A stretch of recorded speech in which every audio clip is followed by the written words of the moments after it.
So again, many thanks to the principal and many thanks to Lord George Robertson for their contributions, which I think got our minds racing and thinking about the situation we're looking at. As you already know, Emily Holland, I'm afraid, is not with us. She will record a message which we'll fill into the recording of these events. But we have Professor Basil Germond, who is the Professor in International Security at Lancaster University, and he's co-director of Security Lancaster. He's also a visiting fellow at the Royal Navy's Strategic Studies Centre. His research focuses on maritime security, sea power, and the strategic dimensions of ocean governance. So that could hardly be more relevant. As all of you, I think, in this room know, Chris Keenan is Dean of the Faculty of Nautical and STEM, and he's the guy who thinks through the programs that equip people with the skills that they need to get through the courses here and to emerge the other end as qualified mariners. So without more ado, I'm going to hand over now to Professor Basil Germond.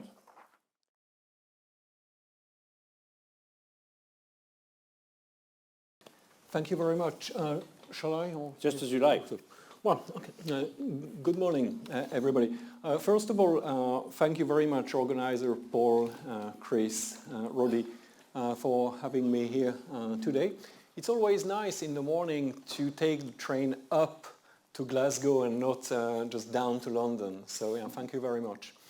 Now, it's quite difficult, the task I've got, because I'm speaking now after Lord Robertson, and I think he has said almost everything I wanted to say. So when Paul said we are here to inspire you, well, now, yeah, I need to deliver. Okay, so threats landscape at sea, maritime geopolitics, how to start? I think the starting point is that the UK, for its economy and its security, very strongly depends on the sea, and it's very important for everybody to understand and acknowledge this. So trade, obviously, so we depend on sea lanes of communication and what we call the global maritime supply chain. It's very important for our industry, but also to get access to critical components, and that's important again for industry, but for the state, for our armed forces as well. So there is this importance of the sea for the free flow of goods. But there's also the free flow of data, and that's extremely important to also acknowledge the importance of what's happening under the sea, the cables that Lord Robertson mentioned, the communication cables, pipelines, and it means that we depend a lot on the free flow of data, not just goods, data, and that's again important for our economy, but also for the functioning, the very functioning of the state itself. And thirdly, there is the military dimension of the sea. That's perhaps the most obvious power projection. Indeed, the carrier strike group has just left Portsmouth for this 8-month journey around the world, but especially going towards East Asia. And nuclear deterrence, that's also been mentioned with the strategic submarines. So the sea is extremely important for the UK's security and prosperity, that's a fact. And it means that we depend on a stable maritime world order. And it seems that the UK has benefited from a Western-led, quite stable maritime order for a long time, and the problem is that this is not the case anymore. Things are changing. It is what I call a strategic acceleration because of the fast pace of the change in, I would say, 3 main areas: geopolitics, technology, and climate change. And those 3 challenges with fast change, they act synergistically. So geopolitics, we understand that our adversaries, our competitors, they are more and more assertive at sea, ready to disrupt the maritime order or to contest the Western leadership over the maritime order. And that can take the form of proxies like the Houthis attacking maritime shipping in the Red Sea. But it's not just attacks on shipping lanes. It's also those below the threshold activity that Lord Robertson mentioned before. So we can think about sabotage of undersea cables in the Baltic Sea, and espionage around the British Isles.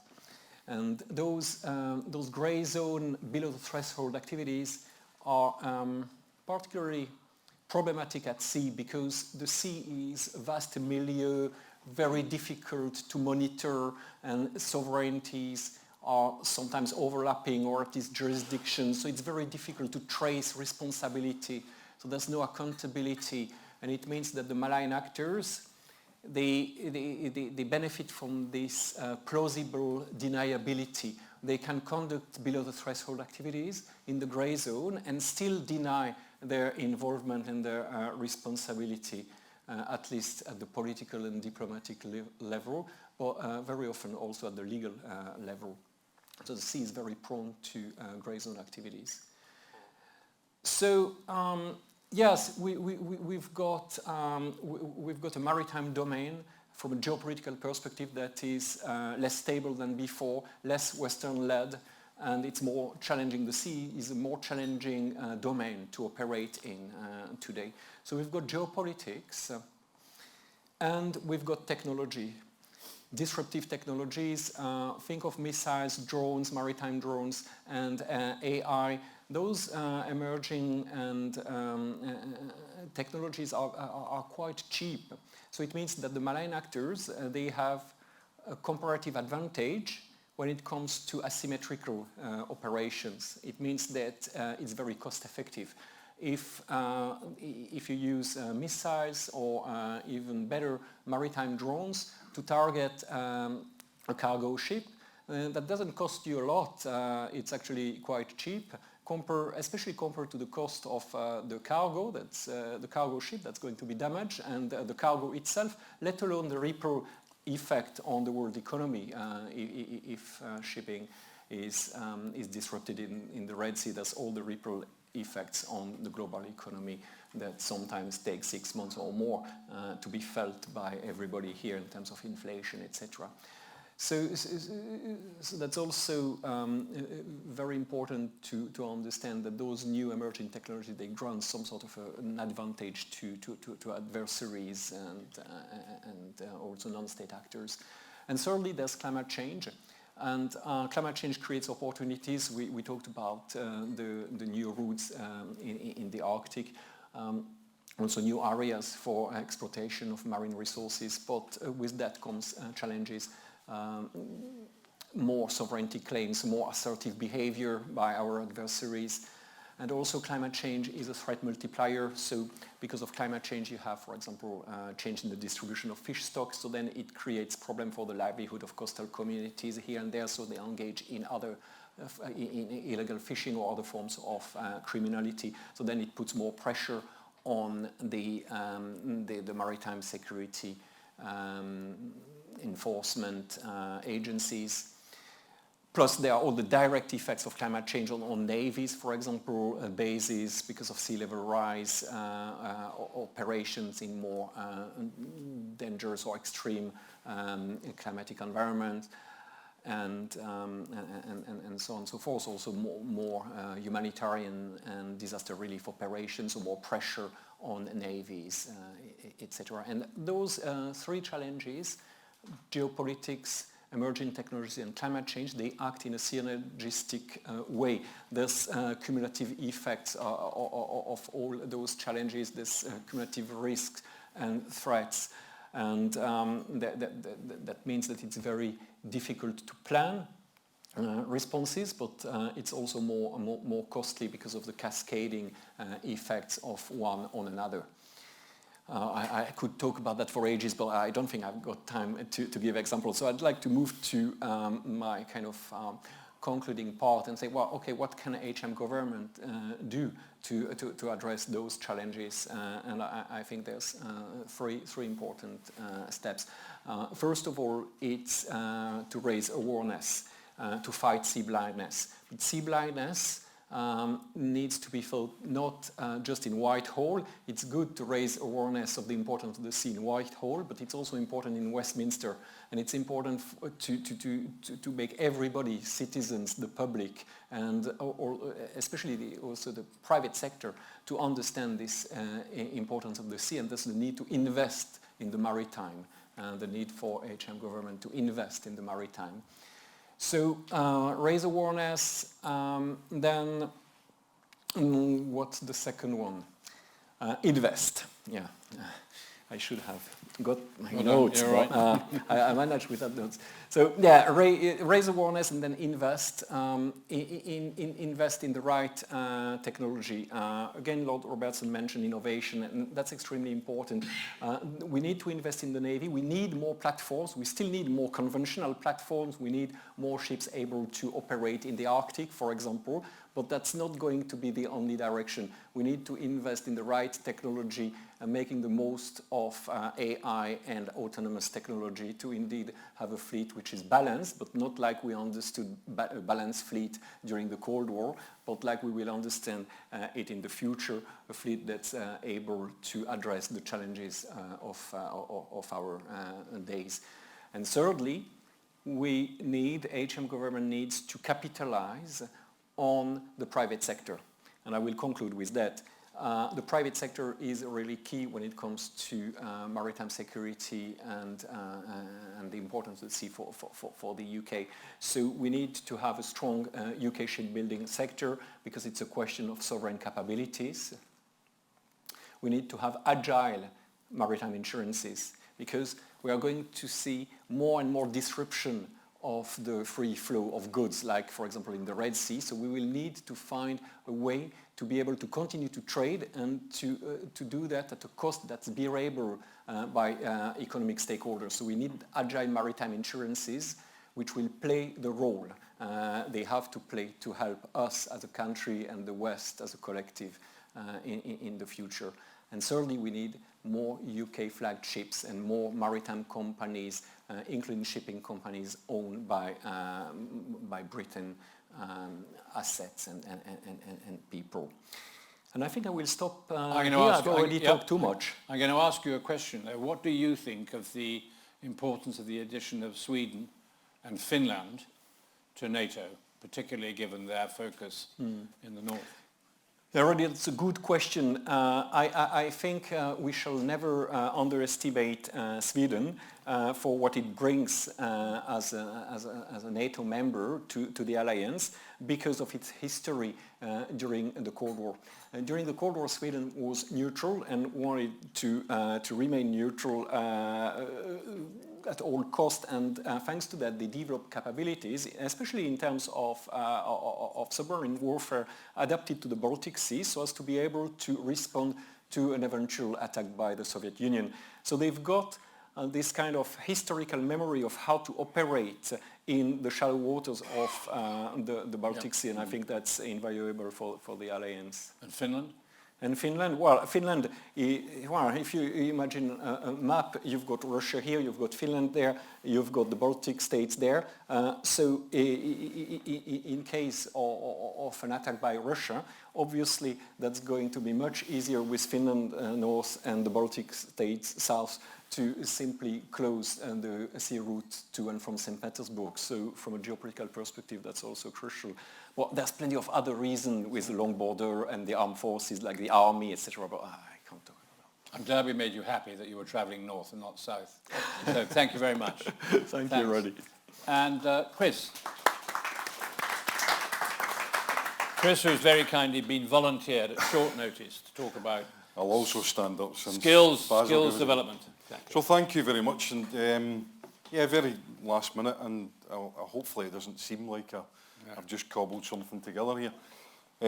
Yes, we're an educational institute, and we sit at the forefront of technology and innovation in the sense of education, and how we train the seafarers and the professionals within the maritime sector, and the engineers who build the ships, and the people who build the infrastructure that put together the ships and put together the manufacturing enterprise that do all that as well. So we have three main areas: built environment, engineering, and the maritime sector. And we train all of those people. Now, I'm not an expert in geopolitics, but I sit and watch the news quite a bit. And I think you all do. And I think for me, the big problem is we as educators try to find the path to make sure that all of those skills are there.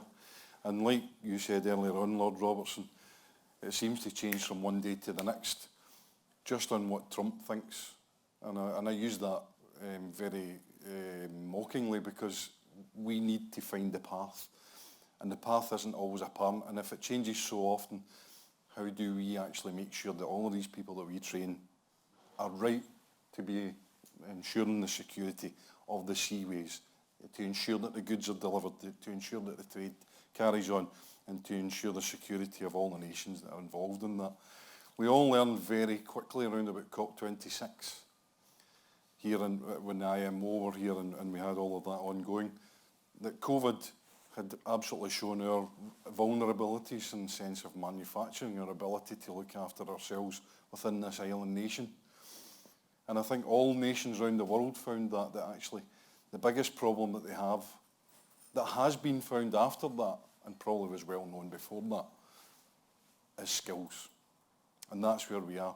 There are not enough skills to make sure that we deal with strategic vulnerabilities. We don't have the skills in the young people and those that need to reskill and upskill to build the ships, to sail the ships, to build the infrastructure around about that. That is the vulnerability that everybody has. That is the absolute strategic vulnerability. Because we can talk about all the technology we want. We can talk about sailing all the ships that we want.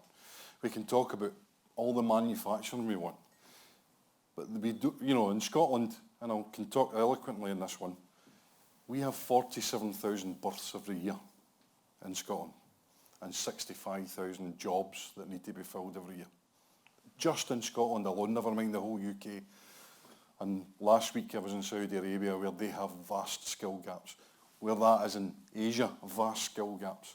So in other words, we don't have people coming through, and we don't have the people to train those that come through. And we need to address that. That is the actual strategic gap. That is the actual strategic vulnerability. And that's where nations, every nation around the world is actually engaged in looking at that at this moment in time and deciding how they're going to address that. And I'd imagine, although the Strategic Defence Review won't mention that exactly, that was part of the conversation I had with the First Sea Lord and his team last year when they were talking about the Seafarer of 2040. And we posed that here earlier last year in the Seafarer of 2050, because we were trying to look a bit further ahead than that. What are those people going to look like? Who are they? Because also you've got that aspect in geopolitical terms. Everywhere around the world has far more people with additional support needs, have people with vulnerabilities such as autism, ADHD and other things which have become far more apparent through COVID and other things like that. So the next thing is, when the Royal Navy in particular, the Army or any other organisation like the Merchant Navy in particular are looking for people, and they have such a very narrow criteria of people because they need them to be what is almost now a super person, has no vulnerabilities and no issues, and the world doesn't have those people anymore. Those people have changed. So our job as educators isn't just to teach them the technical aspects of what they're going to do. It's to teach them how they can take the superpowers that they have and actually bring them into those industries, and for those industries to realise that they can actually harness those superpowers and move them forward. So in geopolitical terms, in Saudi Arabia you can absolutely see they want to use the Red Sea more. They want to have cruise ships go up into the Red Sea, into Jeddah. They have a vast tourism aspect that they want. What threatens that?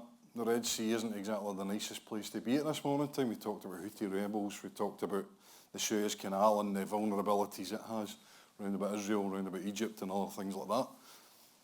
I flew over there last week and I took pictures of the Suez Canal. Beautiful, but the most vulnerable thing in the world. Easily shut down.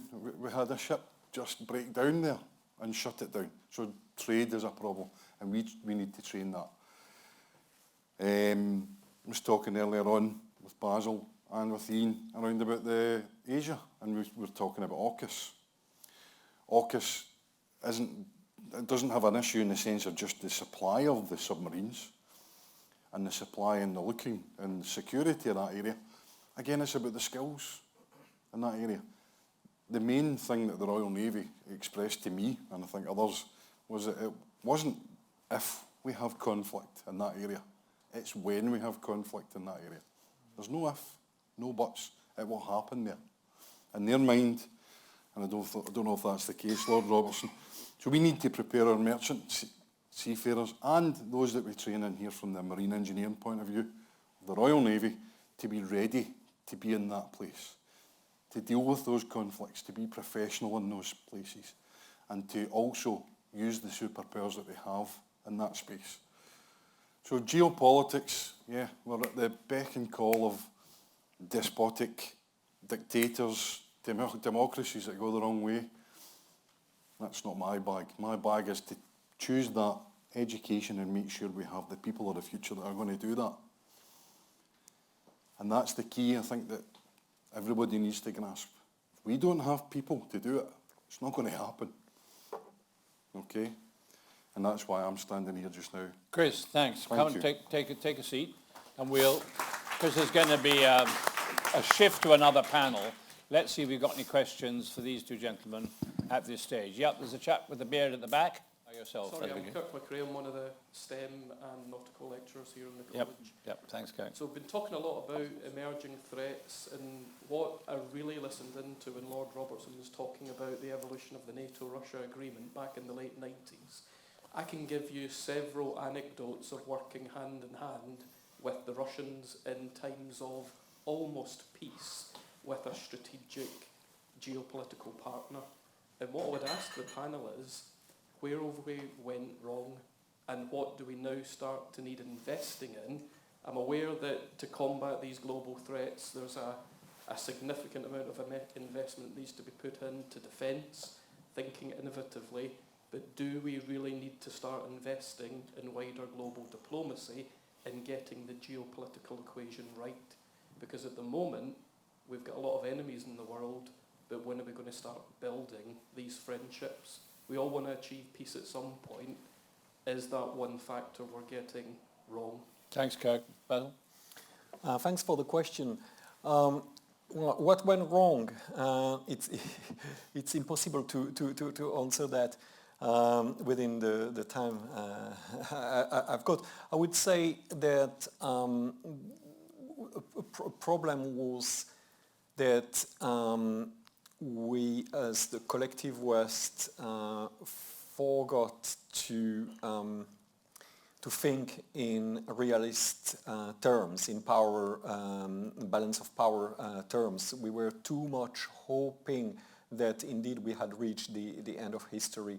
So if you look at the history of sea power, what you see is that it's something very frequent in history. You had, for example, in the Peloponnesian War, Sparta won the war. Actually, it wasn't the sea power who won the war, but that's not the point. The point is that they inherited the huge fleet of the Athenian, and they kept it for 20 years, about that, but then they stopped maintaining it because it's too costly, and because they had enough hegemony, they decided not to spend money on maintaining an operational fleet, and then that played a role for when the Romans became more powerful. So the history repeats, really. What was your second question? So we focus a lot on fighting the war at the minute, but... Oh yes, diplomacy. Yeah, that's a very good point. So the Carrier Strike Group now, what it's going to do is exactly that. It's not just demonstrating the UK power to adversaries like Russia or Tehran, etc. It's also building confidence with the so-called swing states. So this deployment, it's important to highlight the power of the UK, to highlight the fact that the UK is able to operate both with partners, but also independently of NATO and the US if necessary. And that's something that will not get unnoticed in Beijing and Moscow, but also in Jakarta or New Delhi. Because those swing states, for them it's extremely important to have a stable maritime order. Their own system and their own economy depends a lot on the stability of the maritime order. So if, as a maritime country, we are able to reach out with confidence-building measures to those countries, that's a way to address your point about a better diplomacy around the global maritime order. Thanks. Chris, have you got any comments on the issue that there appear to be fewer people signing up, both on the Merchant Marine side and in the Royal Navy? Yeah, I would certainly give you. So, the exclusionary aspects of some of these, if you want to call it careers, as in not that they have the exclusionary aspects, but that the perceived exclusionary aspects. In other words, you know, if I was to explain to you I'm type 1 diabetic, in the past I would not have been allowed to sail a ship. I would not have been allowed to fly a plane. I would not allowed to be in the armed forces. In other words, so, you know, people will look at that, they'll think that their industries maybe they're going to be dirty if it's engineering terms. They'll think that they're excluded because of, you know, just the person that they are. No, the ED&I aspect, or the DE&I, whichever way you want to put that, is also massive. So obviously gender exclusion, again perceived gender exclusion, stereotypical exclusion, and other things that are a big problem as well, which we all need to overcome at a very early stage. Mm-hmm. Once people get to the age they're coming to college or university, that's too late. So there are lots of reasons why people choose not to come into those industries and therefore become part of the solution. But the problem is, I think the world, and take that geopolitical term just now, is becoming very hostile for people in that situation as well. You just have to look again at Trump. Suddenly DE&I was a negative thing, and it's a meritocracy. And actually what America's going to do in that respect is lose out on a lot of skills and a lot of really good people, because what they're going to do is become very, what's the word, exclusionary. Mm-hmm. Mm-hmm. So we need to open up, and we need to take talent for what it is and where it comes from, and we need to enable people to be in those industries. Is AI going to impact lower level positions, even in the maritime world? I think the opposite. I think AI will affect more the professional side. I think unfortunately, you got a wee bit of a sore subject for me. I don't see a class system in industry anymore. Skills are skills. Each skill is just as needed as the other. Practical skills are going to become more and more needed in this world, and that's the thing that a lot of people at this moment in time push back on. They don't want to be part of. So I think that will become the thing that's needed most, is the practical skills. Yeah. You can't, unfortunately, a robot can weld, but it can't weld the same way as a welder can weld. Right. And that's going to be the key in the future. Need to think about that. Good. Thank you to this panel. We're going to do the switch now and bring on panel 2. Thank you very much, both of you.